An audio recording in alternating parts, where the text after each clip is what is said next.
10:00 na ng gabi. Nakahiga ka na pero gising pa rin ang isip mo. Balik kanan, balik kaliwa, pikit mata, pero parang may kumikiliti sa utak mo na ayaw kang patulugin. Pamilyar ba ito mga seniors? Kung oo, hindi ka nag-iisa. Maraming seniors sa Pilipinas ang nakararanas ng hirap sa pagtulog. Ang ilan ay nagigising sa madaling araw. Ang iba naman ay halos hindi makatulog ng dire-diretso. Pero narito ang magandang balita. May mga simpleng paraan para muling maibalik ang mahimbing na tulog. Kahit pa edad 60, di pataas ka na. Bago tayo magsimula, tanungin muna natin. Bakit nga ba hirap matulog ang mga matatanda? Habang tumatanda ang katawan, bumababa ang produksyon ng melatonin, ang natural na hormone ng ating katawan na responsable sa pagpapantay ng ating tulog at gising. Ibig sabihin kahit pagod ka, minsan hindi pa rin kumakapit ang antok. Bukod pa rito, may mga kondisyon tulad ng alta presyon, rayuma o diabetes na maaaring makaapekto rin sa tulog. At syempre, hindi rin mawawala ang stress at pag-aalala, lalo na kung madalas kang mag-isip tungkol sa mga anak, apo o gastusin. Pero alam mo ba, ang magandang tulog ay hindi lang tungkol sa pahinga. Ito ay isang gamot para sa katawan.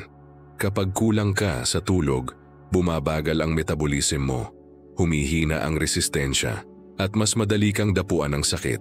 Kaya sa video na ito, pag-uusapan natin ang mga epektibong paraan para makatulog ng mahimbing na hindi kailangan ng mamahaling gamot o gadget. Unang payo, ayusin ang oras ng tulog at gising mo. Maraming seniors ang natutulog ng hating gabi at gumigising ng 6:00 o 7:00. Pero kung iba-iba ang oras mo bawat araw, nagugulo ang natural rhythm ng katawan.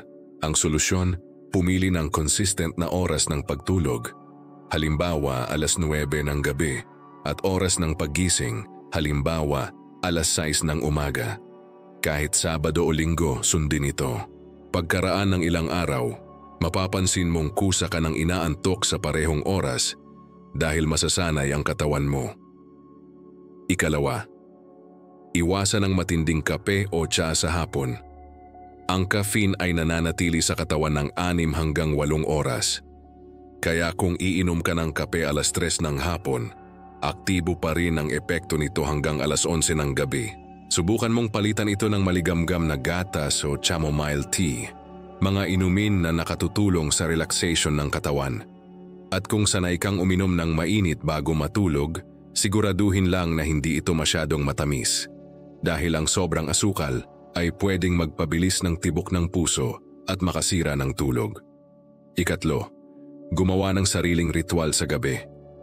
Oo, parang bata lang, pero napaka-epektibo nito. Halimbawa, bago matulog, subukan mong magbasa ng magaan na libro, magdasal o pakinggan ang banayad na musika. Iwasan ang paggamit ng cellphone o panonood ng balita dahil ang ilaw mula sa screen ay humaharang sa paggawa ng melatonin. Kung gusto mo talagang mag-scroll sa phone, subukan mo lang hanggang 8:00 tapos ipahinga na ang mga mata mo. Ang tulog ay hindi dumarating kapag pilit. Kailangan mo itong ihanda tulad ng paghahanda sa isang paglalakbay. Dapat handa ang isip, kalmado ang katawan at maayos ang paligid. Marami sa ating mga senior ang nakasanayang matulog habang bukas ang TV o may ingay sa paligid. Pero alam mo ba, kahit parang tulog ka, hindi talaga nakakapasok ang utak mo sa deep sleep kung may ingay o ilaw sa paligid. Kaya kung maaari, patayin ang ilaw o gumamit ng dim light at siguraduhin na tahimik ang paligid. Kung hindi maiwasan ang ingay, gumamit ng earplugs o white noise app. May mga libreng app sa cellphone na naglalabas ng tunog ng ulan o dagat na nakaka-relax. Pang-apat, linisin ang isip bago matulog. Kung marami kang iniisip, parang hindi talaga mapakali ang utak mo. Subukan mo itong gawin. Bago humiga, kumuha ng maliit na papel at isulat ang lahat ng iniisip mo. Mula sa gastusin hanggang sa appointment mo sa doktor. Pagkatapos, sabihin sa sarili mo, lahat ng ito, bukas ko na aalalahanin. Ang simpleng ritual na ito ay nagbibigay ng closure sa isip mo. Parang sinasabi mong, tapos na ang araw, panahon na ng pahinga. At oo, Sa mga pag-aaral na patunayan na ang pagsusulat ng worry list ay nakababawas ng insomnia. At panglima sa unang bahagi na ito, maglakad sa umaga. Totoo, lolo at lola. Ang simpleng 15-20 minutong lakad sa umaga ay nakatutulong para i-reset ang body clock mo. Kapag nakakita ng sikat ng araw ang mata mo, pinapaalalahanan ng katawan na ito ang araw, gising tayo ngayon. Sa gabi naman kusakang antukin dahil natapos na ang natural na cycle ng katawan mo. Isipin mo simpleng paglalakad lang pero malaking tulong para makatulog ng mahimbing mamaya. Kaya sa susunod na hindi ka makatulog, huwag agad sumuko. Tandaan, hindi mo kailangang bumili ng mamahaling gamot o unan. Kadalasan kailangan lang nating ayusin ang ating disiplina at gawi sa gabi. Sa susunod na bahagi ng video, pag-uusapan natin ang mga natural na pampatulog na pwedeng subukan ng mga seniors. Mula sa pagkain hanggang sa mga simpleng gawain na kayang gawin kahit sa bahay lang. Kung nandito ka pa at tuloy-tuloy mong pinapanood, comment 1 sa baba para malaman kung kasama pa rin kita sa ating paglalakbay tungo sa mahimbing na tulog. Kung nasubukan mo na ang pag-aayos ng oras ng tulog, pag-iwas sa kape, at pagkakaroon ng ritual bago matulog pero parang kulang pa rin, huwag kang mabahala. Minsan, ang katawan ng seniors ay nangangailangan ng kaunting tulong mula sa kalikasan. Mga natural na paraan na makatutulong para mapakalma ang isip at katawan bago pumikit ang mga mata. Simulan natin sa isa sa pinakasimpleng pampatulog na hindi mo kailangang bilhin. Ang hangin at amoy ng gabi. Subukan mong lumabas sa terasa o bintana bago matulog, huminga ng malalim ng 3 beses, at damhin ang malamig na simoy ng hangin. Sa bawat paghinga, isipin mong nililinis nito ang isip mo sa mga alalahanin ng araw. Sa bawat pagbuga, para bang inilalabas mo ang stress, pagod, at mga iniisip na humahadlang sa iyong kapayapaan. Napakasimple, pero maraming seniors ang nakapagsasabing ito lang ay sapat na para maramdaman nilang kalmado ang dibdib. Ngayon, pag-usapan natin ang mga inuming pwedeng makatulong sa tulog. Una, ang chamomile tea. Isa ito sa pinakasikat na herbal tea sa buong mundo para sa pagpapakalma. Sa bawat lagok, tinutulungan nitong pabagalin ang tibok ng puso at pakalmahin ang mga kalamnan. Kung walang chamomile, maaari mo ring subukan ang salabat o luya tea. Bukod sa pampainit ng katawan, nakatutulong din itong alisin ang lamig o kabag na madalas dahilan kung bakit hindi mapakali ang seniors sa gabi. Pero tandaan, huwag masyadong matamis. Ang sobrang asukal ay pwedeng magdulot ng sobrang enerhiya na hindi mo kailangan bago matulog. Pangalawa, subukan ang mainit na paligo bago humiga. Hindi kailangang sobrang init. Sapat lang para maramdaman ng katawan na nagre-relax. Kapag naligo ka ng maligamgam na tubig, bumababa ang tensyon sa mga kasukasuan at kalamnan. Pagkatapos mong magpatuyo at humiga, mararamdaman mo ang banayad na bigat ng katawan na nag-aanyaya ng antok. Kung gusto mo pa ng dagdag na relaxation, pwede mong ipahid sa kamay o leeg ang kaunting lavender oil o kahit baby oil na may amoy na gusto mo. Ang bango ay may direktang epekto sa ating utak, lalo na sa parte nitong nagkokontrol ng emosyon at tulog. Pangatlo, ayusin ang kwarto para maging paraisong tulugan. Maraming seniors ang natutulog sa kwartong puno ng ilaw, kalat o bukas ang TV. Pero tandaan, ang tulog ay mas mabilis dumarating sa tahimik, madilim at maaliwalas na lugar. Kung maaari, gumamit ng kurtinang makapal o blackout curtain para hindi pumasok ang liwanag sa gabi. Iwasan din ang mga malalakas na kulay ng ilaw. Palitan ng mainit na dilaw o dim na bumbilya.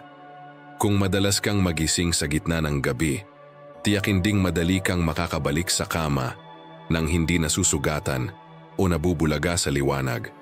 Isa pang epektibong paraan ay ang pagmasahe sa katawan. Hindi kailangan ng professional spa.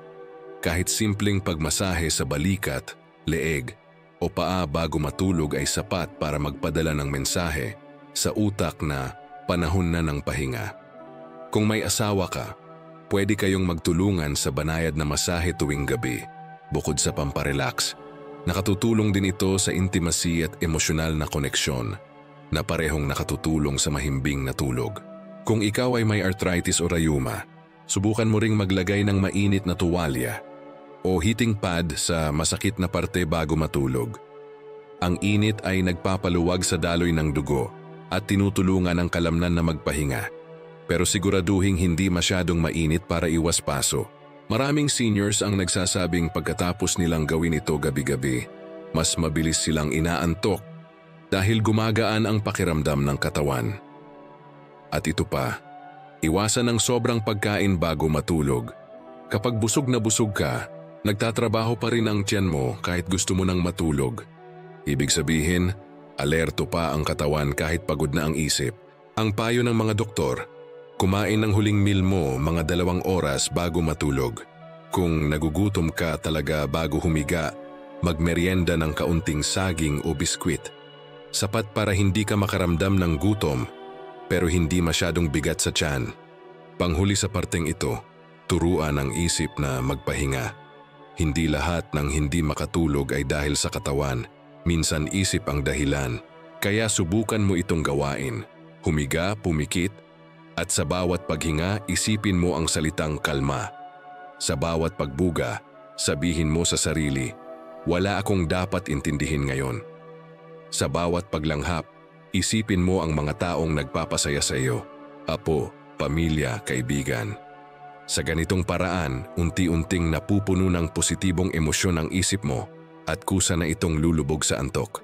Ang mahimbing na tulog ay hindi lamang resulta ng pagod, kundi ng katahimikan ng loob.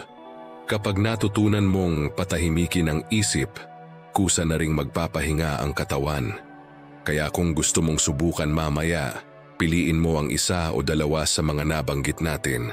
Uminom ng chamomile tea, magbasa ng magaan na libro, o magpatugtog ng banayad na musika. Walang perpektong ritual, pero tandaan mo, ang katawan ay natututo kapag paulit-ulit. Kaya kung gagawin mo ito gabi-gabi, darating ang panahon na ang mismong katawan mo na ang magsasabing, panahon na ng tulog. Sa susunod na bahagi, tatalakay naman natin ang mga maling akala tungkol sa tulog ng seniors. Bakit minsan ay akala natin sapat na ang 4 na oras? O bakit ang iba ay naniniwalang normal lang ang magising ng 3 beses sa gabi? Marami sa mga paniniwalang ito ang mali at baka ito mismo ang dahilan kung bakit hindi ka makatulog ng mahimbing. Kung nakarating ka hanggang dito, comment 2 sa baba para malaman kung tuloy-tuloy kang nakikinig sa ating serye tungo sa masarap at mahimbing na tulog. Maraming matatanda ang naniniwalang normal lang ang hindi makatulog ng maayos kapag may edad na. Marami rin ang nagsasabing, matanda na ako, konting tulog lang sapat na. Pero alam mo ba, lolo at lola, na karamihan sa mga paniniwalang ito ay hindi totoo? Sa totoo lang, dahil sa mga maling akala na ito, mas lalong napapahirap ang tulog ng mga seniors. Unahin natin ang isa sa pinakakaraniwan. Konting tulog lang, okay na yan sa edad ko. Maraming matatanda ang nasasanay na matulog ng 4 o 5 oras lang kada gabi at sinasabi, hindi ko naman kailangang matulog ng matagal. Pero ayon sa mga eksperto, kahit tumatanda, kailangan pa rin ng katawan ng 6 hanggang 8 oras na tulog bawat gabi. Kulang sa tulog ang dahilan kung bakit maraming seniors ang madaling makalimot, madaling mapagod, o nagiging iritable kahit walang dahilan. Ang isip at katawan ay parang makina. Kung kulang sa pahinga, babagal ang takbo at mas madali itong masira. Kaya huwag mong isipin na dahil matanda ka na, hindi mo na kailangan ng mahimbing na tulog. Ang totoo, mas kailangan mo ito ngayon kaysa noon. Ikalawang maling akala. Okay lang mag-TV o cellphone hanggang antukin. Karamihan sa atin sanay matulog habang nakabukas ang TV. Ang iba naman, nagso-scroll sa cellphone habang nakahiga. Pero alam mo ba na ang ilaw mula sa screen ay naglalabas ng blue light na humahadlang sa paggawa ng melatonin, ang hormone na tumutulong para makatulog? Ibig sabihin, habang nanonood ka ng palabas o tinitingnan mo ang Facebook sa gabi, sinasabi ng ilaw sa utak mo na, gising pa, huwag matulog. Kaya kung gusto mong makatulog ng maayos, patayin ang TV at ilayo ang cellphone kahit mga 30 minuto bago matulog. Mas mainam kung palitan mo ito ng pakikinig sa banayad na musika o simpleng pagdarasal. Ikatlong maling paniniwala. Walang masama sa pag-inom ng alak bago matulog, pamparelax lang. Marami ang naniniwalang nakakatulog sila dahil sa alak, pero ang hindi nila alam, hindi ito tunay na deep sleep. Ang alak ay parang pekeng pampatulog. Oo, mabilis kang inaantok pero pagkalipas ng ilang oras, magigising ka at mahihirapang bumalik sa tulog. Mas masama pa, pinapabilis nito ang tibok ng puso at pinapahina ang paghinga habang natutulog, kaya mas magulo ang pahinga. Kung gusto mong mag-relax bago matulog, mas ligtas pa ang mainit na paligo o pag-inom ng herbal tea kaysa sa pag-inom ng alak. Ika-4, ito ang madalas nating marinig. Normal lang ang magising ng ilang beses sa gabi. O totoo na habang tumatanda, mas nagiging sensitibo tayo sa ingay at liwanag.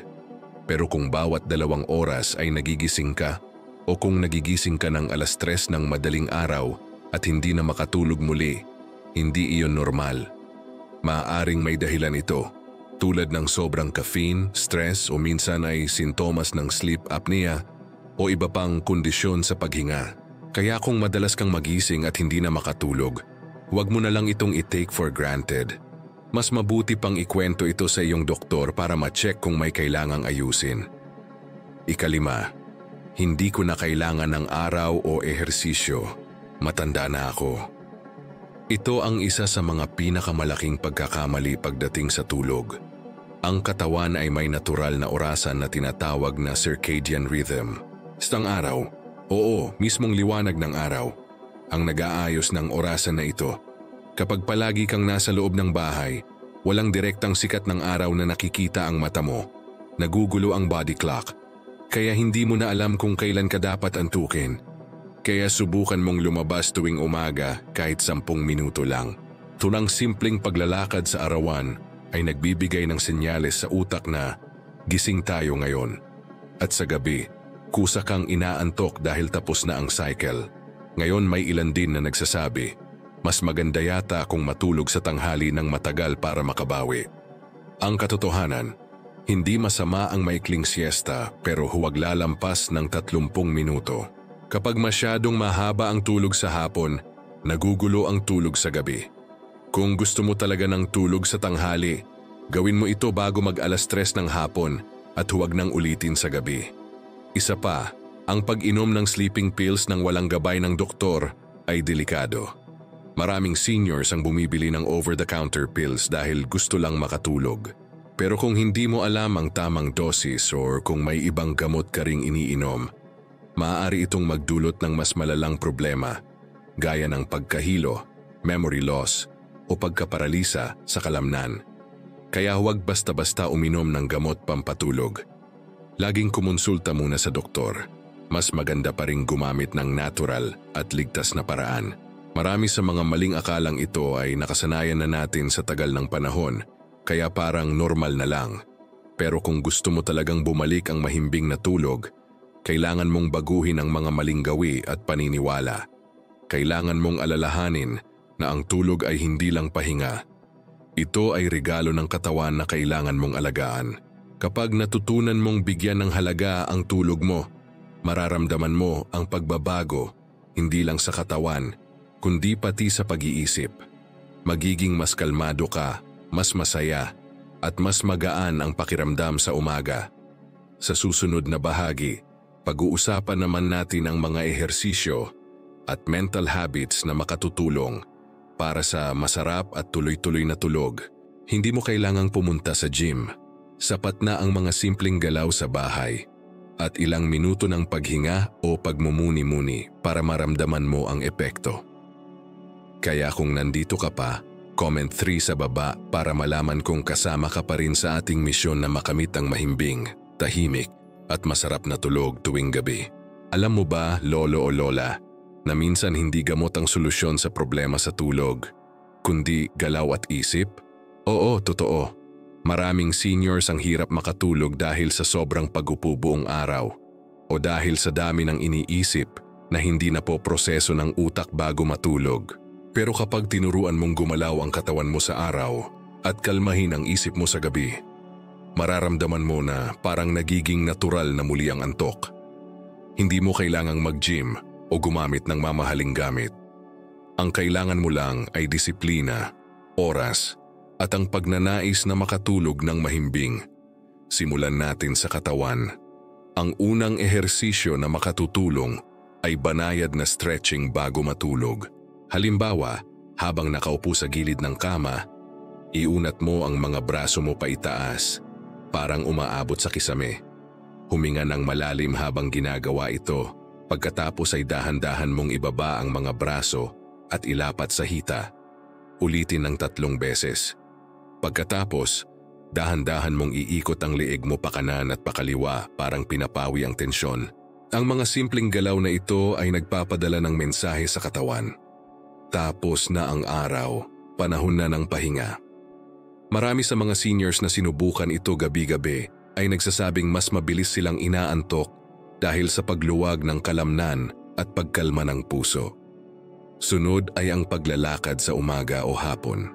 Marahil sasabihin mo, sinabi mo na yan sa unang part. Tama ka, pero ngayon ipapaliwanag ko kung bakit ito sobrang epektibo sa tulog. Kapag naglalakad ka sa umaga at nakatatanggap ng araw ang iyong mga mata, nare-reset ang iyong body clock. Pero kung gagawin mo ito rin sa hapon, halimbawa, 4:00 hanggang 5:00, natutulungan mo ang katawan mong maglabas ng endorphins o happy hormones. Kapag mas masaya at kalmado ang katawan sa araw, mas tahimik itong natutulog sa gabi. Hindi mo kailangang mabilis. Kahit 5,000 hakbang o mga 15 minuto ng mabagal na lakad ay malaking tulong na. Ngayon, lumipat tayo sa mental habits dahil minsan, hindi katawan ang gising kundi isip. Isa sa pinakamagandang paraan para kalmahin ito ay ang paghinga ng tama. Subukan mo ito ngayong gabi bago matulog. Huminga ng malalim sa loob ng 4 na segundo, pigilan ng 4 na segundo, tapos ay dahan-dahang ilabas sa loob ng 6 na segundo. Ito ang tinatawag na 4-4-6 breathing technique. Ginagamit ito ng maraming doktor at therapist para tulungan ang mga taong may insomnia o anxiety. Kapag ginawa mo ito ng ilang ulit, babagal ang tibok ng puso mo at mararamdaman mong bumibigat ang talukap ng mata mo. Senyales na nagre-relax na ang katawan. Isa pang magandang gawain ay ang gratitude reflection. Bago mo ipikit ang mata, isipin mo ang 3 bagay na ipinagpapasalamat mo ngayong araw. Maaaring simple lang, gaya ng nakangiting apo mo, masarap na almusal o katahimikan ng gabi. Kapag natutunan mong tumuon sa magaganda, hindi sa problema, nagbabago ang daloy ng emosyon mo. Ayon sa mga pag-aaral, ang mga taong nagpapasalamat bago matulog ay mas mabilis antukin, mas bihirang magising sa gabi, at mas magaan ang pakiramdam sa paggising. Dahil sa halip na problema ang laman ng isip, pasasalamat ang huling mensaheng tinatanggap ng utak bago ito magpahinga. Subukan mo ring makinig sa mabagal na musika o nature sounds. May mga tunog ng ulan, alon o ibon sa umaga na pwedeng pakinggan habang nakahiga. Ang ganitong klaseng tunog ay hindi lang nakaka-relax. Tinutulungan din nitong pabagalin ang brainwaves mo. Parang sinasabi sa isip mo, tulog na, kalma lang. Pero siguraduhin lang na hindi malakas ang volume. Dapat banayad lang, parang yakap ng hangin. Kung ikaw naman ay may partner, subukan ninyong magkaroon ng night talk bago matulog. Hindi kailangang seryoso. Pwedeng simpleng kwento lang ng araw, pagbibiro, o pag-alala sa masasayang panahon. Ang ganitong koneksyon ay nagpapalabas ng oxytocin, ang love hormone, na nagbibigay ng pakiramdam ng seguridad at kapayapaan. At kapag ang puso mo ay payapa, mas mabilis kang natutulog. Ngayon pag-usapan natin ang isang bagay na madalas nakakaligtaan, ang kapangyarihan ng pagkakaroon ng routine. Kung tuwing gabi ay pareho ang ginagawa mo, tulad ng paghugas ng mukha pag-inom ng maligamgam na tubig, pag-upo sandali sa tahimik na lugar, masasanay ang utak mo na ang mga galaw na ito ay senyales ng pagtulog mode para itong training sa katawan mo. Kapag naulit ng paulit-ulit, hindi mo na kailangang pilitin ang antok. Kusa na itong darating. Kaya kung gusto mong mag-eksperimento, subukan mong sundin ang isang simpleng gabi-gabing pattern sa loob ng 7 araw. Makikita mo, bago pa man matapos ang linggo, mas mabilis ka nang inaantok kahit wala kang iniinom na pampatulog. At syempre, huwag kalimutan ang maayos na pagtanggap sa bawat araw.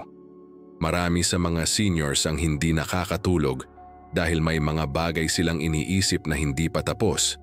Tampo, lungkot, panghihinayang. Pero tandaan, ang gabi ay hindi oras ng paghuhusga sa sarili. Ito ay oras ng pagpapatawad. Sabihin mo sa sarili mo bago matulog, ginawa ko ang makakaya ko ngayong araw. Bukas, susubukan ko ulit.